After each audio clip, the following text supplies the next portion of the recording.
కేసీఆర్ ఉన్నప్పుడు Rythu Bandhu, current, pension అన్నీ సమయానికి వచ్చేవి. కాంగ్రెస్ వచ్చినప్పటి నుంచి నీళ్లు వస్తలేవు, పెన్షన్ వస్తలేదు, సమయానికి రైతు బంధు రావడం లేదు, రైతు బీమా లేదు. మా రైతులు అందరం కలిసి ఈ పార్లమెంటు ఎలక్షన్లో కేసీఆర్ని గెలిపించుకుంటాం. ఏమి ఇవ్వలేదని చెప్తున్నాం. అప్పుడు వచ్చేదా మరి? అప్పుడు కేసీఆర్ ఉన్నప్పుడు వచ్చింది మాకు, సార్ ఉన్నప్పుడు వచ్చింది మాకు, రైతు బంధు చేసిండు, వచ్చింది మాకు. నాకు కరెంట్ ఎట్లుండే అప్పుడు? కరెంట్ 24 గంటలు ఉండే, ఇప్పటిదాకా కరెంట్ లేదు. ఇప్పటిదాకా కరెంట్ లేదా?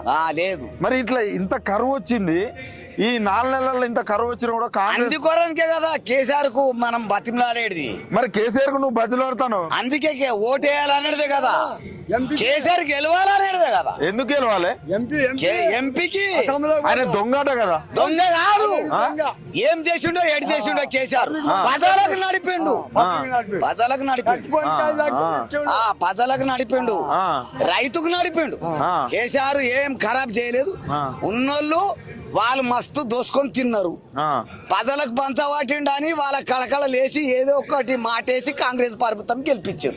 కాదు కాదు, ఈ 1,00,000 కోట్లు అవినీతి చేసిండట. ఏడ చేసిండు? ఎవరు చేసిండు? ఎవరు చేసింది నాకు చెప్పమాను, మేము మాట్లాడతాం. హరీష్ రావు, కేటీఆర్ ఏం చేయలేదు, వాళ్ళు ఏం చేయలేదు. 8 ఏళ్ళు వాళ్ళు పరిపాలన చేసిర్రా, 8 ఏళ్ళు 9 ఏళ్ళు 10 ఏళ్ళు చేసి ఉండొచ్చు పరిపాలన చేసిరు. పూరా రాజ్యాంగం పూరా సుఖం చూపించాడు మన తెలంగాణ పూరా. అంతేనా? అంతే. సుఖం ఉందా?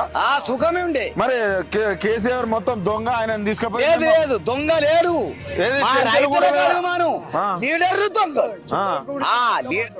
లీడర్లే దొంగ. అంతేనా? పంటలు పండినాయి మంచిగా? పండినాయి. కేసీఆర్ ఉన్నప్పుడు పంటలు పండినాయి. ఇప్పుడు ఏమున్నాయి? తాగానికి నీళ్ళు లేవు. లేవు ఊళ్ళో.